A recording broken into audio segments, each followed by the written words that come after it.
écoutez, merci à tous d'être là. On va démarrer doucement. Il est l'heure apparemment. Yes. Donc du coup, aujourd'hui, on va vous partager un petit retour d'expérience sur la génération de PDF, mais dans les nuages, donc avec du serverless et du cloud à l'intérieur. Donc c'est un quickie de 20 minutes. Du coup, accrochez-vous, on va décoller. Vas-y, je te laisse la parole, Aurélien, pour te présenter. Salut, merci. Donc moi c'est Aurélien, je suis développeur front-lead chez Kima depuis un peu plus de 2 ans maintenant. Sinon à part ça, j'aime beaucoup tout ce qui va être autour de l'écosystème JavaScript, Angular, Node.js. J'aime beaucoup aussi animer des conférences autour de ces sujets-là. À côté de ça, j'aime beaucoup aussi tout ce qui va être autour de la domotique et au-delà de l'informatique, j'aime aussi beaucoup tout ce qui est plantes. Je mets pas mal à la maison. Et aujourd'hui, du coup, je suis là avec Cyril. Yes.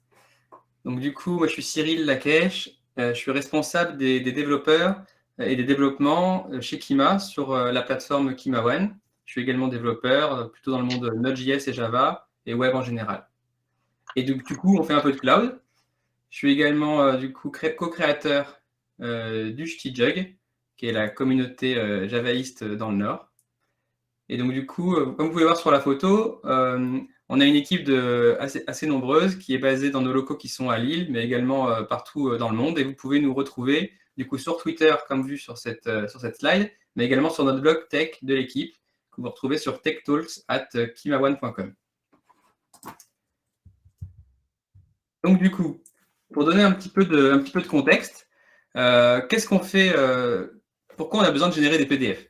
Donc du coup, on a créé une plateforme SaaS qui est sur kimaone.com qui permet de gérer la qualité sur la chaîne d'approvisionnement. Le but, c'est de permettre à nos clients, qui sont des marques, de pouvoir collaborer avec leurs fournisseurs, qui sont partout dans le monde, pour pouvoir prévenir des défauts de qualité, principalement dans les usines et dans les entrepôts, sur les produits qu'elles ont pu leur commander. Donc le but, c'est de pouvoir planifier, de pouvoir assigner et suivre la qualité des inspections qui sont faites à travers le monde, et également pouvoir auditer leurs fournisseurs, et le tout sur la même plateforme pour avoir une vue d'ensemble de la qualité sur la supply chain, comme on dit. Donc pour ça, de manière assez classique, on a une application de type SPA, Single Page Application, qui est développée avec Angular et qui appelle des API. Voilà pour le petit contexte. Donc du coup, dans notre application, dans la plateforme, on va avoir la possibilité du coup d'interagir entre les différents utilisateurs, entre les marques, les responsables qualité, entre les inspecteurs et également les fournisseurs, les personnes qui sont dans les usines. Le but étant de pouvoir discuter autour des défauts de qualité qui ont pu être relevés et de voir comment on peut améliorer les choses, donc avec de l'interaction dans la plateforme. Mais on a eu la demande de pouvoir également avoir une version plus statique des résultats d'inspection et des contrôles qualité au sein d'un document en PDF, donc un peu moins interactif, et qui va permettre à nos clients de conserver ce PDF, de pouvoir le stocker, et de pouvoir également le diffuser et l'envoyer à d'autres personnes dans l'entreprise. Donc du coup, ce qui s'est passé, c'est que Jean-Claude, notre client qui est responsable qualité, nous a demandé du coup de pouvoir avoir les rapports, mais en version PDF et pas seulement en version web, comme il l'avait dans l'application. Du coup, ce qu'on a fait, c'est qu'on lui a dit on s'en occupe et on lui a montré comment faire pour qu'il puisse imprimer une page web en PDF. On connaît tous ce petit trick tous ensemble. Et donc, du coup, ça dépanne bien. Mais en fait, Jean-Claude, il a besoin d'avoir un PDF qui soit un peu plus joli. Souvent, on a dans l'affichage, dans une page web, on a des backgrounds, on a un certain nombre de couleurs, d'interactions dont on n'a pas forcément besoin dans le PDF. Et donc, pour ça, on a mis en place l'astuce bien connue de la Media Query Print qui permet de faire en sorte que quand on imprime une page web depuis son navigateur, on va pouvoir surcharger la feuille de style pour pouvoir faire en sorte que ce soit plus épuré. Et donc voilà, on lui propose ça, mais sauf que Jean-Claude, en fait, il n'a pas du tout envie d'imprimer tout seul ses rapports d'inspection à chaque fois. Il veut pouvoir le télécharger directement et il veut pouvoir aussi le recevoir par email notamment. Et donc là, on a dû se mettre au travail. Et donc voilà à peu près ce qui était attendu en termes de rendu sur le rapport en version PDF. Donc vous voyez, c'est assez sexy. On peut voir pas mal d'informations sur l'inspection, des photos sur les différents produits. C'est un peu différent d'une page web classique, mais en fait, dans ce qu'on voit là, il n'y a rien qu'on ne puisse pas faire en web, parce que le web, c'est super puissant. Et donc, du coup, on avait déjà ce rapport fait en version web, et on s'est mis en quête d'une solution qui permette de générer, du coup, les PDF. Donc, il en existe plein. Il en existe en JavaScript, une multitude. Il en existe aussi dans le monde Java. Alors, on a commencé à en regarder plusieurs. Il y a des solutions éditeurs, il y a du LaTeX, il y a des solutions en mode SaaS. Il en existe vraiment pas mal. Et on a regardé un peu ce qui était disponible directement chez Kima. Et donc, on a vu qu'on avait déjà une équipe web qui était formée au développement web et on savait déjà faire des rapports en version web. Et donc, on a voulu réutiliser cette chose-là. Et on avait également du coup des rapports existants. Et donc, on s'est dit, plutôt que de rebâtir toute une stack à partir d'une solution différente qui va nous obliger à refaire le rapport de zéro, nous obliger à utiliser une stack différente, un environnement d'exécution différent, voire même peut-être une nouvelle technologie, on a décidé de partir sur Puppeteer, dont on parlera juste après, pour nous aider dans cette démarche.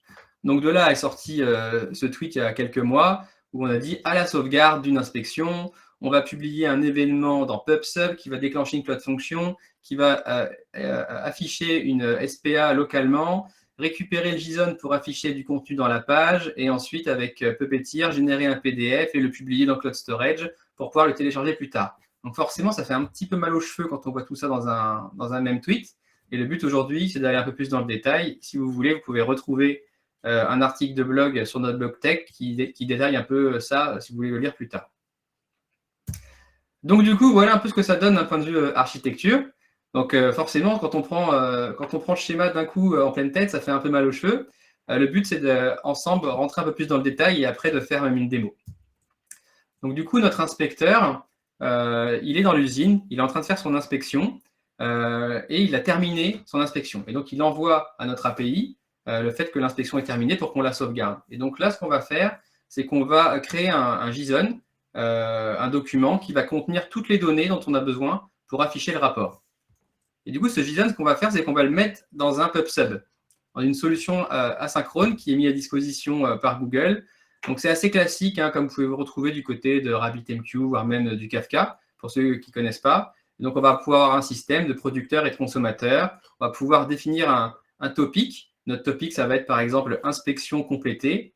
Et on va pouvoir faire en sorte que notre application qui sauvegarde l'inspection envoie un message dans ce topic. Ce message, il va être sauvegardé quelque part par PubSub. Et avec un système de souscription, on va pouvoir faire en sorte que notre Cloud Function, elle s'abonne à ce topic et qu'elle reçoive l'ensemble des messages qui sont envoyés dans ce topic. Le fait de découpler l'architecture de cette manière-là, de manière asynchrone, ça va nous permettre notamment de pouvoir, en cas d'erreur dans la génération du PDF dans la Cloud Function, de pouvoir rejouer le message, de pouvoir traquer ce qui s'est passé, avoir un système de reprise sur erreur. Et quand ça se passe bien, par contre, on va pouvoir acquitter le fait que ce message a été traité pour qu'il soit retiré de la pile. On aurait pu s'en passer, on pourrait dire, et avoir directement notre API qui déclenche la Cloud Function, mais avoir de l'asynchrone ici, ça nous paraissait utile pour pouvoir justement avoir de la reprise sur erreur notamment. Donc du coup, on a notre Cloud Function qui se déclenche, et donc là, on va rentrer un peu plus dans le détail dans la partie 3 du schéma. Donc accrochez-vous, on lance un Puppeteer. Donc un Puppeteer, c'est une solution qui permet d'avoir un Chrome accessible sous forme d'API en Node.js. Donc c'est une Cloud Function en Node.js, et avec Puppeteer, on peut lancer un Chromium par défaut. Donc, dans ce Chromium, on va pouvoir aussi faire en sorte qu'il aille afficher la page Angular de l'application Angular dont je vous parlais tout à l'heure, qui affiche le rapport en version web. Et donc, ça veut dire que la Cloud Function, elle a d'accessible localement l'HTML, le JS, le CSS, tout ce qu'il faut pour faire tourner l'application Angular en local. Et on va du coup faire en sorte, grâce à une API qu'on va mettre en place avec Node.js en utilisant Express, on va faire tourner un serveur Express dans la Cloud Function serverless. Donc, c'est pour la petite blague, on fait tourner un serveur dans du serverless. Pourquoi on fait ça? Parce qu'en fait, on a envie de faire en sorte que Puppeteer, l'application Chromium, quand elle affiche notre page web, plutôt que d'aller chercher les données dans l'API, comme elle a l'habitude de le faire dans l'API de KimaOne public, là, ce qu'on veut, c'est qu'elle utilise le fichier JSON qui est récupéré en local, en entrée de la Cloud Function. Et du coup, on va faire un mock qui va dire, quand tu vas chercher l'API des données de rapport, utilise le fichier JSON à la place. Donc ça, c'est avec Node.js qu'on le fait, on verra ça juste après. Et également, pour récupérer les images, pareil, plutôt que d'aller les chercher dans notre API publique, ce qu'on va faire, c'est que les images, on sait où elles sont stockées dans Cloud Storage, et du coup, on va pouvoir dire à la Cloud Function, quand tu vas essayer de récupérer des images, va les chercher à tel endroit. On va pouvoir moquer l'API et rediriger vers autre chose. Et une fois que le Puppeteer, le Chrome, il a réussi à afficher la page du rapport au complet, on va pouvoir lui dire de faire comme Jean-Claude et de générer et d'imprimer ça en PDF. Et on va aller déposer ce PDF dans le cloud storage pour qu'à la fin, Jean-Claude puisse télécharger son PDF directement. Donc là, le lien, on l'a mis directement vers cloud storage, mais bien entendu, il passe par l'API pour le coup pour le faire. En tout cas, le PDF est disponible quelque part pour Jean-Claude. Donc voilà, c'est un peu plus détaillé, mais ça reste quand même compliqué. Donc là, l'idée, ce serait d'aller un peu plus loin et peut-être d'avoir une petite démo et de voir du code, concrètement, comment ça fonctionne tout ça. Donc là, je passe la parole à Wally. Du coup, je vais te piquer le partage d'écran, il faut que tu l'arrêtes avant. Je l'ai arrêté. Merci bien. Hop là. Du coup, comme disait Cyril, là c'est bien beau, on a un schéma, on sait à peu près comment ça marche, mais peut-être une démo pour un peu justement montrer, expliquer tout ça. Du coup, pour faire simple, on s'est pas amusé à venir refaire ici un petit serveur avec un Angular, ainsi de suite.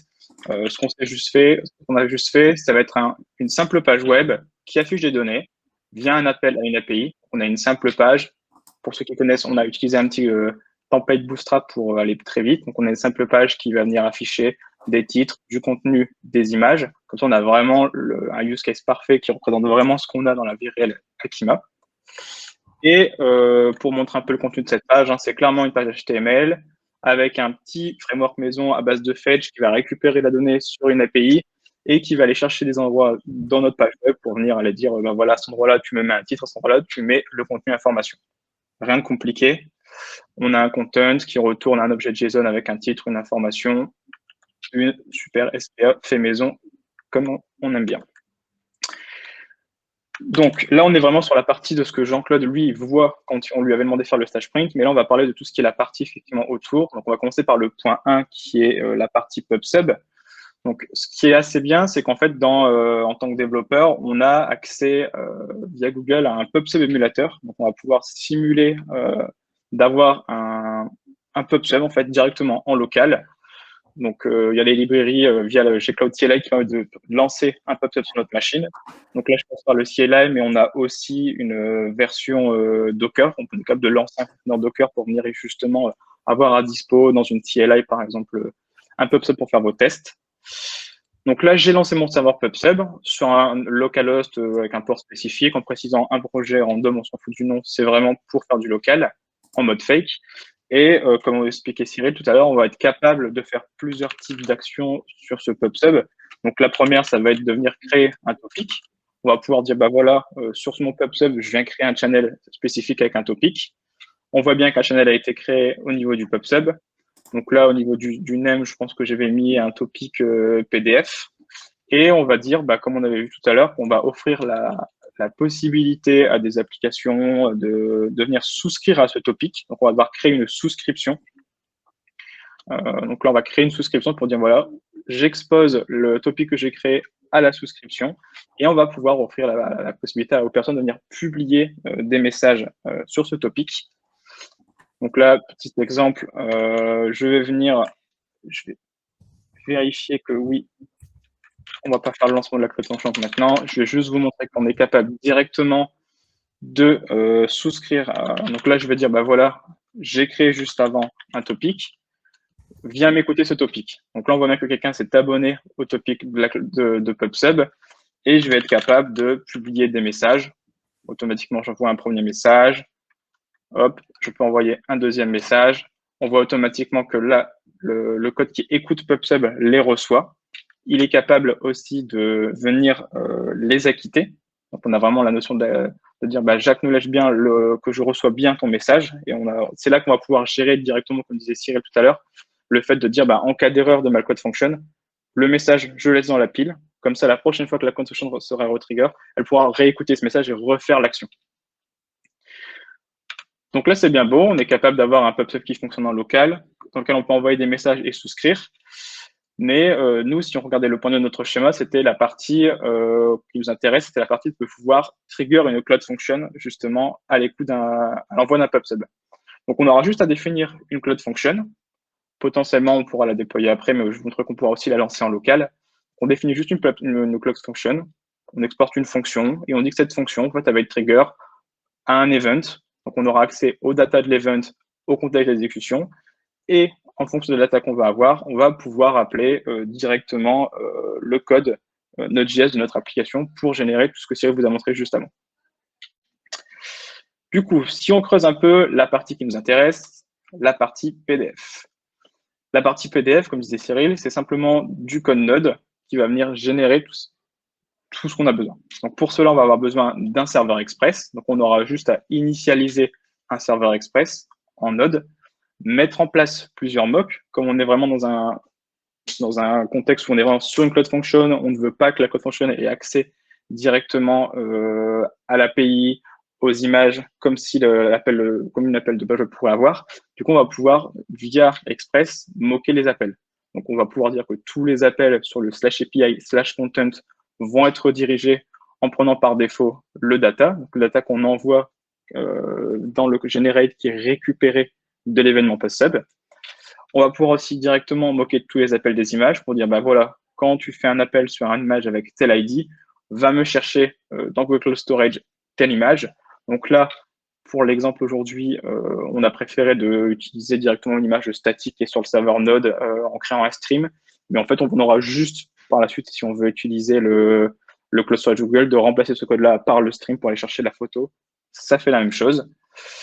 Et on va aussi vouloir, comme disait tout à l'heure Cyril, rendre disponible la version statique de notre application, donc l'application que je vous ai montré juste avant qui est ici, dans le dossier 3W, pour que ce soit vraiment le serveur Express qui la serve et non pas un serveur ailleurs, Apache ou autre, sur un autre environnement. Une fois qu'on a initialisé Express, on est capable du coup de démarrer le serveur. On le lance sur le port qu'on aura défini par la suite. Et là, on a toute la partie Puppeteer qui rentre en jeu, où on va pouvoir justement définir dans le Cloud Function le fait de lancer un browser en mode headless avec des options particulières. Donc là, on avait juste dit que c'était le mode headless qui était activé.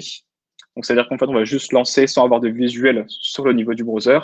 On va pouvoir définir des timeouts, parce que clairement, on le sait très bien qu'une SPA, elle va charger, elle va potentiellement faire des appels à une API, et on a besoin d'attendre que ces appels soient terminés. Donc, pour ça, on a aussi de la conf, on est capable de dire, quand tu navigues sur telle page, à Puppeteer, attends qu'on n'ait plus aucun appel dans les networks. Et dans ce cas-là, on pourra continuer. Donc là, on a défini tout ça, on a créé notre page. On lui dit, ben voilà, la page du report, c'est telle URL. Navigue sur cette page-là avec les options que je vous ai montrées juste au-dessus. Et on est capable du coup d'avoir une page qui est chargée, qui est disponible. On peut faire appel à la fonction .pdf de la page générée par Puppeteer pour faire la même chose, le même rendu que quand vous faites un commande P dans votre browser, pour récupérer sous format de différentes pages un tableau de pages.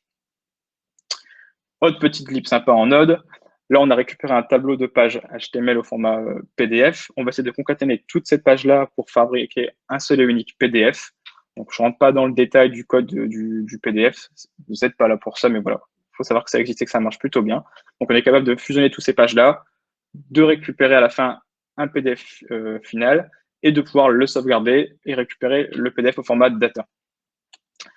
Une fois que tout ça c'est fait, on est capable de résoudre la promesse parce que tout ça fonctionne dans un contexte asynchrone, forcément. Sinon, c'est pas drôle. En cas d'erreur, on peut reject. Et une fois que tout est fini, on peut aussi dire, bah voilà, j'ai fini mon PDF, je suis capable de terminer mon serveur Express. Automatiquement, ce qui va se passer, c'est que ici, la partie Cloud Function, comme elle est aussi asynchrone, elle va dire, bah voilà, la génération de mon PDF est finie, j'ai un PDF, j'ai les données. Donc, je suis capable de, là aussi, réappeler soit Google Cloud Storage pour venir stocker, comme je disais tout à l'heure, le PDF quelque part.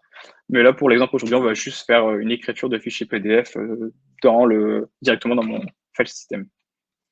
Donc, voilà un peu comment ça fonctionne au niveau Cloud Function, la génération du PDF.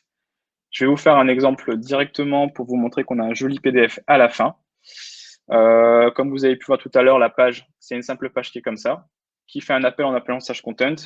Et moi, je vais lui envoyer directement à la place de l'appel API le mock PubSub qui est ici, en envoyant un titre et une information différente. Et il va lui demander de prendre une image différente aussi pour toutes les images par défaut. Donc, au niveau du call qui écoute les souscriptions à PubSub. Alors, normalement, vous n'avez pas besoin de faire ce code-là, d'avoir une fonction en background qui va venir écouter PubSub pour déclencher une Cloud Function. C'est parce qu'on est sur un mode dev et qu'on ne peut pas dire à l'émulateur de Cloud Function d'écouter l'émulateur de PubSub. on est obligé de faire un petit morceau de code pour faire ce trigger au niveau des deux actions. Donc là, je vais réécouter mon topic de génération de PDF. Et là, je vais être capable de simuler un envoi. Donc là, l'API envoie un message sur le PubSub. Automatiquement, comme vous pouvez voir, on va avoir la count function qui va être ce trigger, qui va faire toutes les actions qu'on avait juste avant. Donc, on va récupérer le message envoyé dans le PubSub, démarrer un serveur express, démarrer un Chrome, lancer le Chrome pour naviguer sur l'IP du serveur express qui a été généré juste avant avec des options.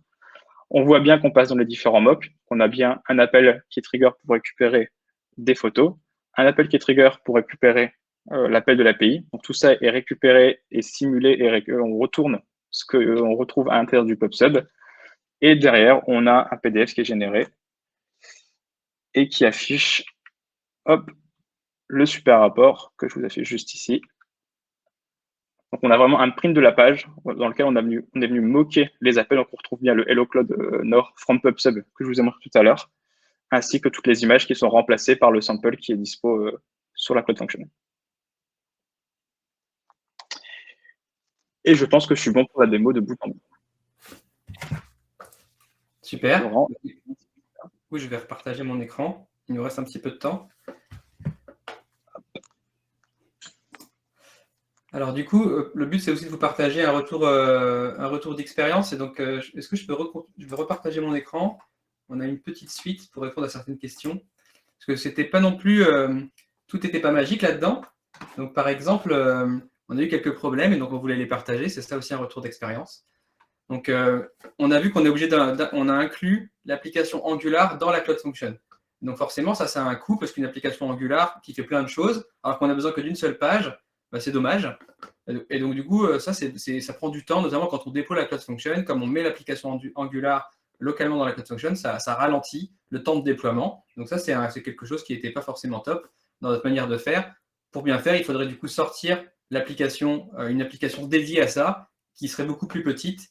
Et pour l'inclure dans la Cloud Function, ça serait beaucoup plus efficace.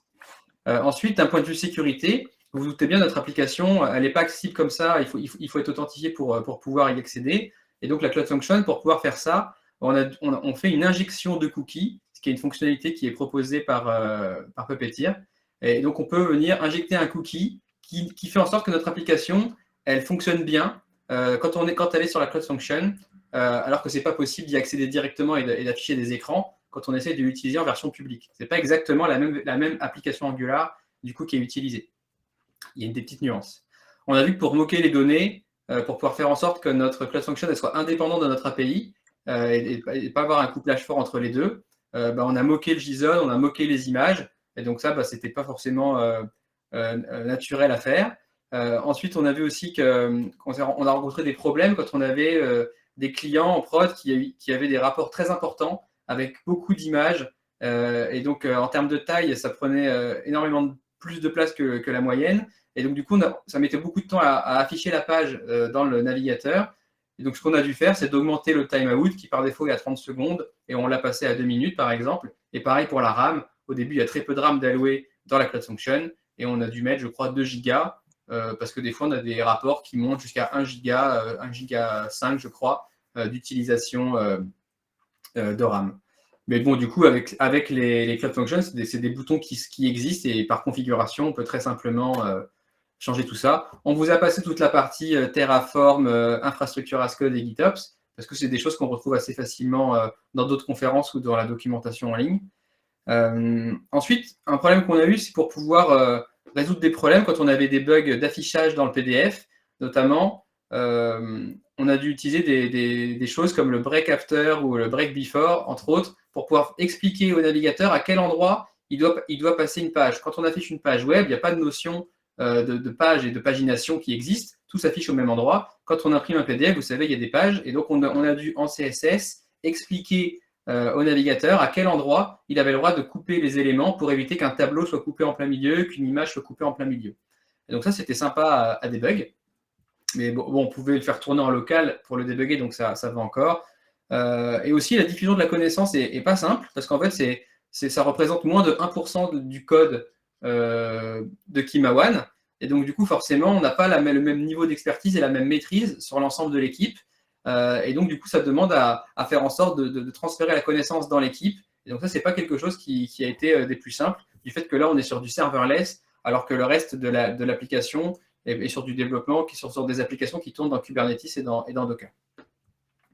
Donc voilà, si c'était à refaire, je pense que ça fonctionne plutôt bien. On ne touche pas forcément très souvent à cette partie-là, mais il y a quand même des choses à améliorer, notamment le fait de pouvoir avoir une application dédiée plutôt que d'avoir une grosse application Angular qui fait tout. On n'a pas besoin d'Angular pour faire tout ça. On pourrait avoir un simple système de templating HTML très simple pour le faire. Ça nous demanderait juste de revoir un peu la manière dont on organise la page, mais on pourrait faire ça pour simplifier les choses. On pourrait aussi utiliser un framework dédié de génération de PDF, comme on a vu tout à l'heure. On pourrait aussi faire tourner ça dans Cloud Run plutôt que dans les Cloud Functions. Ça nous permettrait d'avoir plus de flexibilité dans ce qu'on peut installer dans l'environnement, dans le temps de traitement, dans la RAM disponible, dans la techno utilisée. Et puis, on pourrait aussi mettre à jour un certain nombre de choses dans l'architecture pour que ce soit plus robuste et plus scalable. Donc voilà, il n'y a pas de silver bullet non plus avec cette architecture-là, mais c'est ce qui nous a permis depuis plusieurs mois maintenant de faire tourner en prod et de générer des milliers de PDF et pour pas cher. Donc voilà, on arrive au bout de la conférence. Un petit peu de pub pour Kima et pour KimaOne, on recrute. Vous pouvez nous retrouver sur Welcome to the Jungle en cherchant Kima. Donc on a pas mal de recrutements prévus cette année et l'année prochaine, et pourquoi pas vous. Et donc on vous remercie à tous pour votre attention pendant ce talk. Si vous avez des questions, n'hésitez pas à les mettre dans le chat. Encore merci. Et pour que ça s'intéresse, on partagera les snippets de code, tout le code qu'on a sur un repo, on fera sûrement un tuto Excel. Je vois qu'il y a une question dans le chat, je vais y répondre. En fait, on souhaitait éviter de faire en sorte d'avoir un système asynchrone et qui utilise l'application qui est en production, l'API qui est en production. Ce qui se passe, c'est imaginons qu'on vient stocker un certain nombre de messages dans le PubSub, un grand nombre de PDF à générer, et que tout d'un coup, ça se stack. Et si jamais on a tous les PDF qui se génèrent en même temps, on va avoir un couplage fort entre ce traitement asynchrone et notre API. Et en fait, ça va tabasser notre API d'un coup. Et ce n'est pas forcément ce qu'on veut. Et donc, le but, c'était de faire en sorte de découpler les choses pour que la Cloud Function elle soit vraiment autonome et qu'elle ait besoin de très peu de choses en dehors pour fonctionner. Imaginons aussi, par exemple, que notre API soit indisponible à un moment donné et que la Cloud Function en ait besoin. Ce qui se serait passé, c'est que le PDF n'aurait pas été généré. Comme là, elle a tout en local, du coup, les deux services sont indépendants l'un de l'autre et donc ça fonctionne un peu mieux. N'hésitez pas si vous avez d'autres questions et s'il vous plaît, répondez au sondage qu'Alexandre a partagé, ça nous sera très utile pour la suite. Ouais, merci beaucoup. Il y avait des questions sur les suites Zenica, mais les petits private jokes. Merci beaucoup, c'était super sympa. Ouais, n'hésitez pas à contacter après Cyril et Aurélien en privé. Encore désolé Aurélien de t'avoir oublié, j'ai compris ce qui s'est passé. Mais tu as bien eu le pack apéro, donc je pense que tout va bien, j'ai vérifié du coup. Il me semble. Hein. Oui, j'ai bien reçu. C'est comme sur le CSP, c'est que Cyril qui avait mis son nom, voilà. On a copié. Oui, c'est notre faute, on a changé de speaker en cours de route. C'est pas la tienne. Ouais, bon, on savait aussi, mais voilà, on sait pas tout ça. Merci beaucoup. Alors pour tout le monde, en salle 1 à 12h15, il y a la table ronde. Voilà, donc il y aura plein de thématiques avec 6 experts de sociétés différentes. Voilà, n'hésitez pas à passer en salle 1 à 12h15. Et voilà, sinon on reprend les confs à 14h. Merci beaucoup, bonne journée. Merci. Au revoir. Ciao, ciao.